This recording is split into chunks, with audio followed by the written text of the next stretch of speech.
In this video, I'm going to be making star knobs, two different types. I know there are a lot of videos out there on making these, but I'm going to do it a little bit different because I'm going to use something that I'm calling the knob jig. And if you want more details on the jig itself, there's a link in the description to the build article on my website. First thing I'm going to do is cut out the bigger part of the knob from, this is 3/4 inch good one side fir plywood. You want to use as good a plywood as you possibly can for this. Actually, Baltic birch would be the best, but this will do. This larger part of the knob is cut out with a 2 3/8 inch hole saw, mainly because I have that one and it's a good comfortable size to use for a knob. And for the smaller part, I'm using a 1 1/2 inch hole saw, and I think that's the minimum size you can use for that one. But then again, if you don't have a hole saw for these parts, you can always cut them out with something like a scroll saw or a coping saw or a band saw. But then you wouldn't need the jig because it uses a hole saw. After I get in so deep, I'm going to flip it over and drill in from the other side.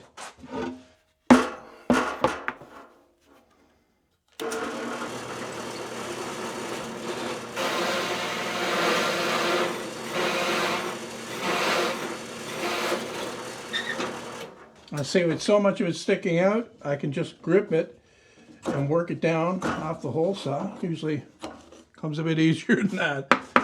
That's the blank for the big part. Before I cut out the smaller part of the knob, I need to make a counterbore that's 3/4 of an inch and about 3/8 of an inch deep. This will be for the type of knob that has a bolt sticking out. And that counterbore is for a nut and washer that will thread onto the bolt that holds it in there.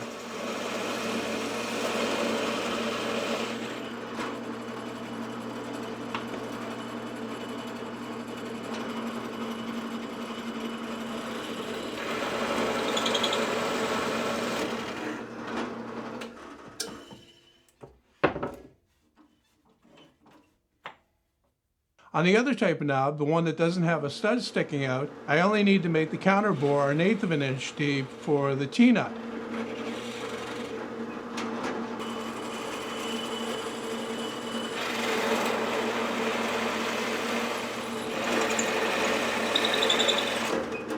Cutting these out with a hole saw is fast and convenient, but it does leave a rough around the edge a little bit, so I'm going to clean it up here on my disc sander, more or less just to get rid of the ridge on the smaller one. I still have to do more work on the bigger one first before I do any sanding on that.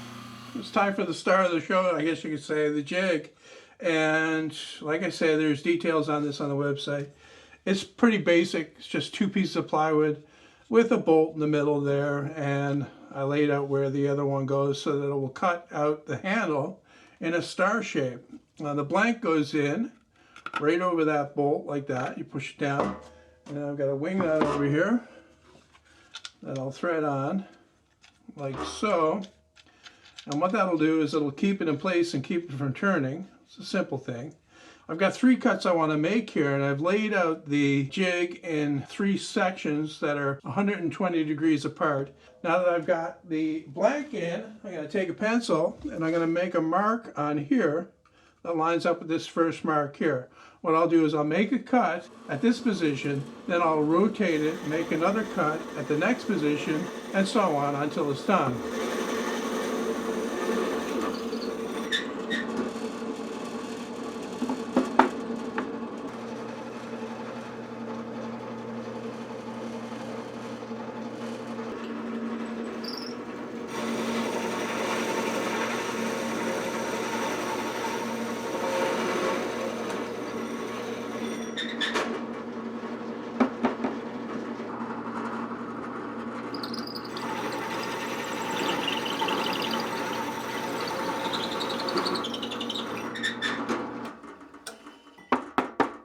All right, so pretty easy. You know, if you're going to make 1 or 2 knobs, then it's not much point making a jig like this. But if you're going to make a dozen or more, well worth the time, because, you know, you make it from scrap and it doesn't take very long at all. And it does give you what is the classic star knob shape. Now, like I say, this plywood is not ideal. It did chip out a little bit. If you're using better plywood, you have better results. Next thing I want to do, well, this one is going to be the one that has the stud going through. So I've got a long carriage bolt here, And I think that's the best strategy, actually. Leave it long, and that way, you know, it's longer than it needs to be. You can always cut it off, but you can't make it longer if it's too short. So I've got some epoxy mixed up here. I'm just going to put it on the underside of the bolt here, the head of the bolt. And then I'm going to drive it in until that square part of the carriage bolt sinks into the wood. Now I don't need to let that dry before I put the washer on and the nut that will be permanently in there. And that's what the counterbore, the deep counterbore, was in this one for those, the nut and the washer to fit in. So I'm just going to thread that on, and then I'll tighten that up. And it wouldn't hurt to get a little bit of epoxy in there to lock the nut in place so it doesn't come loose. And then just snug that up with a wrench so it's good and tight. And then I can get the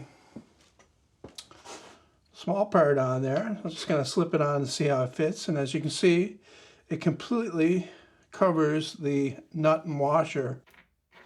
Now to glue that on, I'm just going to use epoxy again, and then I'll use a nut and washer on the stud itself to clamp it temporarily in place until the epoxy sets. Okay, that finishes this one up.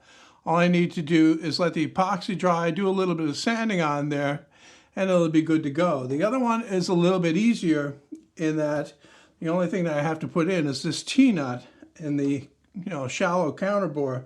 As it is right now, though, it won't fit because I guess you could say the shaft of the T-nut is too big. So I'm just going to take a step drill and make the hole a little bit larger, and that way the T-nut will fit right in there. Now to secure the T-nut in there, once again I'm going to use some epoxy, and I'm just going to drive it in so that the tangs stick in the wood underneath.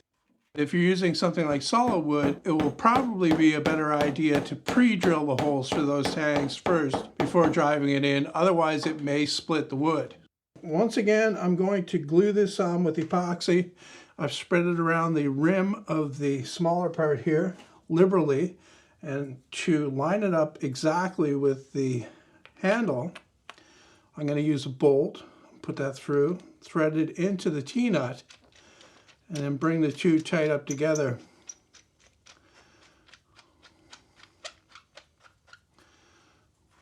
This bolt that I'm using has a head on it that I can tighten with a screwdriver.